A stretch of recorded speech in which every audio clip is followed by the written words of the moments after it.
Well, this is a trip down memory lane, not just in the fact that they are old school world coins that we will never see the like of again, but also this is how it all started. My very first ever silver coin, a 1944 silver $half-dollar, a Walking Liberty $half-dollar, no less, that I got when I was about 6 or 7 from my grandfather. And it has sparked quite the interest across my life, which has grown to what it is today. That's pretty crazy. And that's what I want to talk about today in today's In Focus Friday.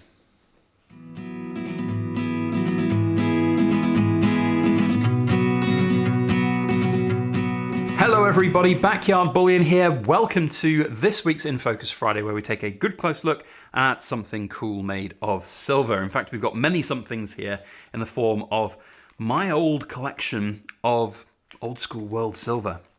This is where it all started. A little bit of a journey back through time as well in this video, as we will be looking at my stack before I was even stacking silver.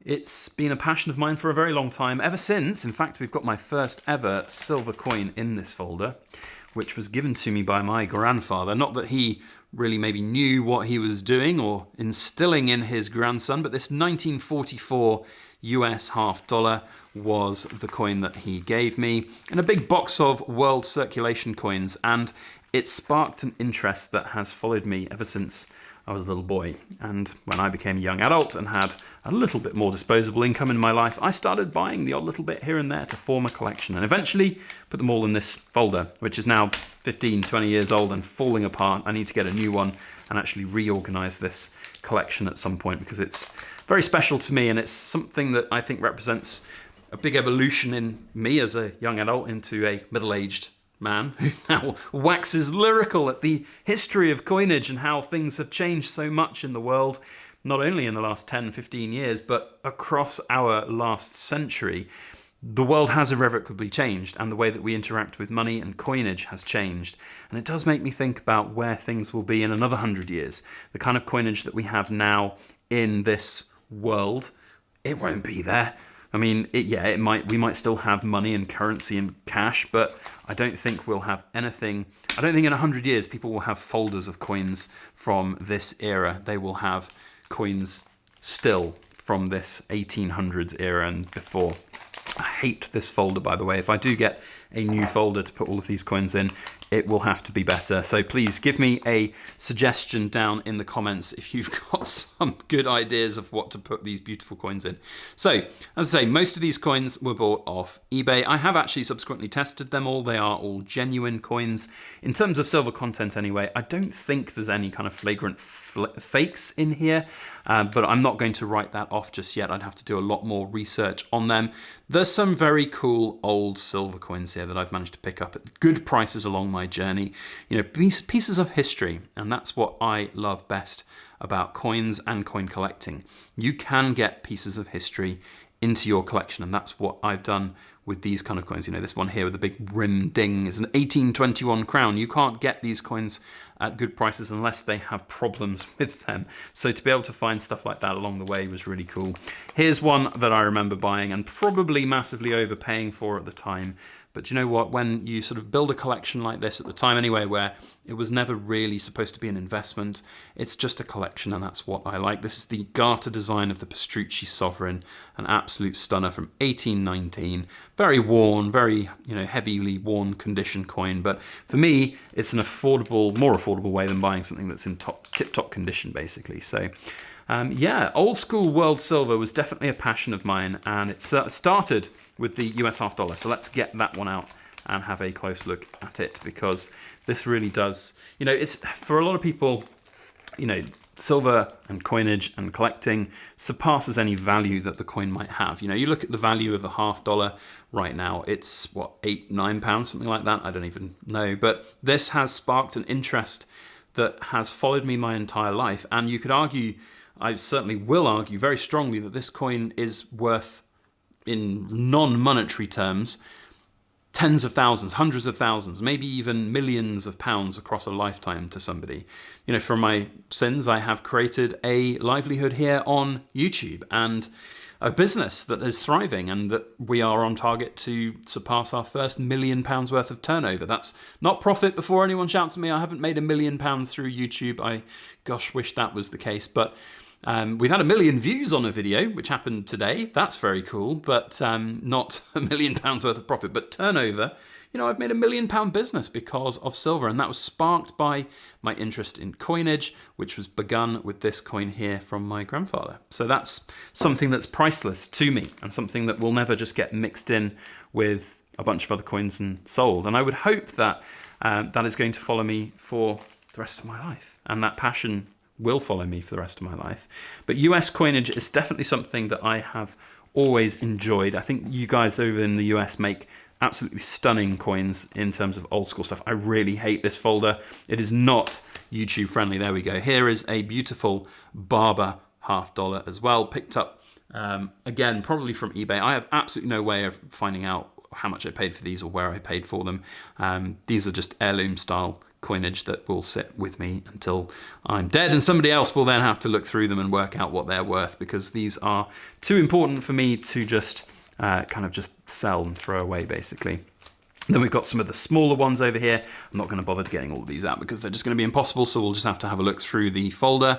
Some just old school stuff that I've managed to pick up along the way, and it's something that I'm going to wax lyrical about now, because the kind of coins that you see here in this coin collection are just coins that you'll never see again.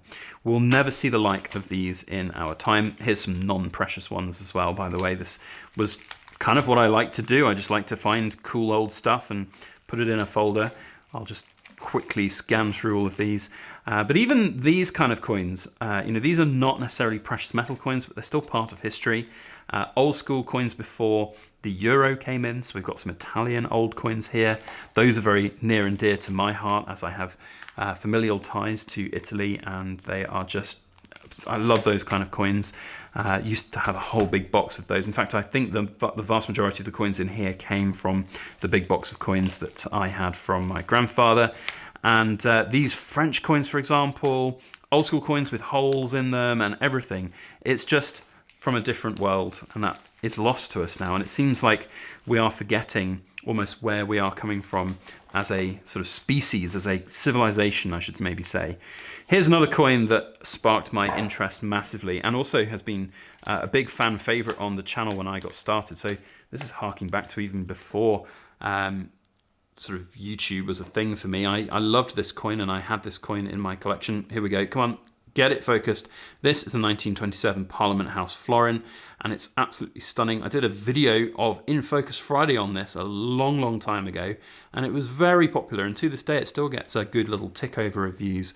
It's wonderful. And I actually then went, after I started my proper stacking journey, I went on a little bit of a buying spree, and I bought like 50 of these because I just love them so much, and they're just really, really cool old school coins.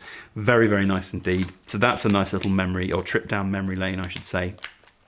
Old school world coinage. Let's go into the British coins now. We've got some old world coins here for sure. Absolutely love these. They just don't make them like they used to. This harks back to a time in our history, especially this one here. I love this one. This might be a good one to do the great engravers on. I think that's something that we might see in the not too distant future from the Royal Mint. But these coins do represent sort of a time capsule in our past, which I don't think will ever be repeated, and that is sad somewhat.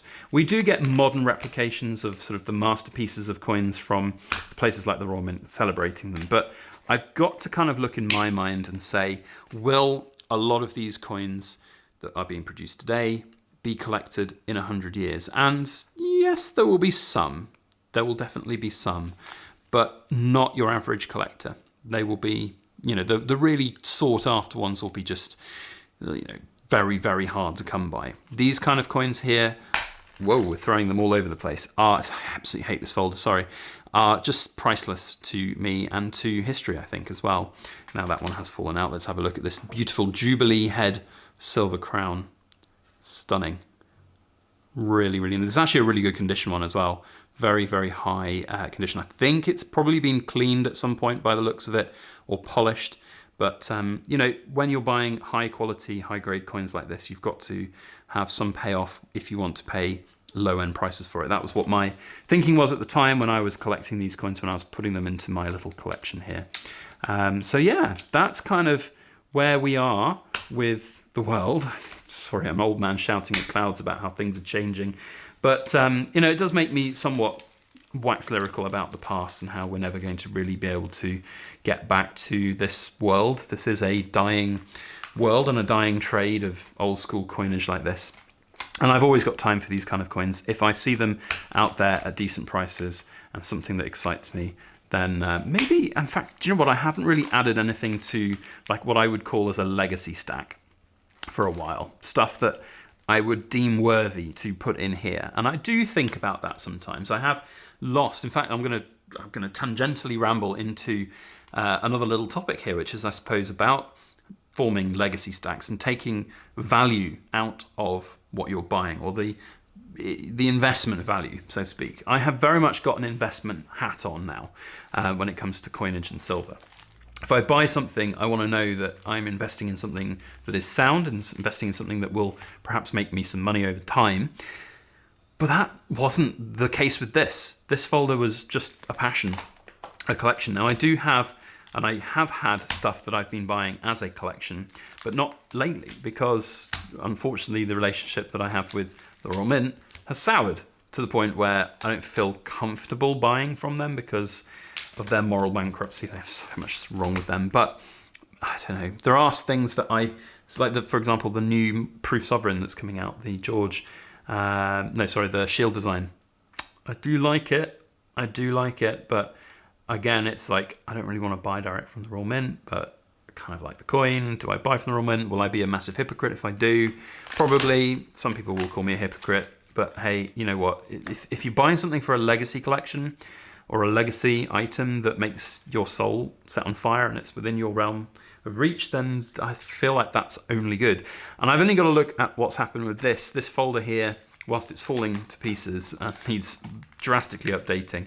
I think that there is more value that's been given to me in my life from these coins than any monetary value that you could attribute to the actual value of the coins. As I said, growing £1 million business from just liking coins and then finding out more about silver and gold and buying more and making some videos on YouTube. Changed my life to no stretch of the imagination to say that my life trajectory has changed drastically. It's true. So anyway, there we go. Sorry, I've kind of waxed lyrical for too long now. That's my little old school coin collection. Let me know if you've got a suggestion of a better coin folder. This one is made by Schultz. I bought it, I can't remember when I bought it. It must have been 15, 20 years ago, something like that. I suppose it worked for what it wants. The coins are there still. They are protected in a certain way. But if you've got a better coin folder to let me know, then please. Cool Kids Club members, that's my plea for you today. There's no serial numbers on here other than you can maybe say the first year date of the coin, first coin I ever got, the 1944 half dollar. But let me know what your best coin folder is so that I can get one that's not crap. That would be great. That's it from me. Thank you all for watching. We'll see you on the next one. As always, please make sure that you like, share, comment, and subscribe for more.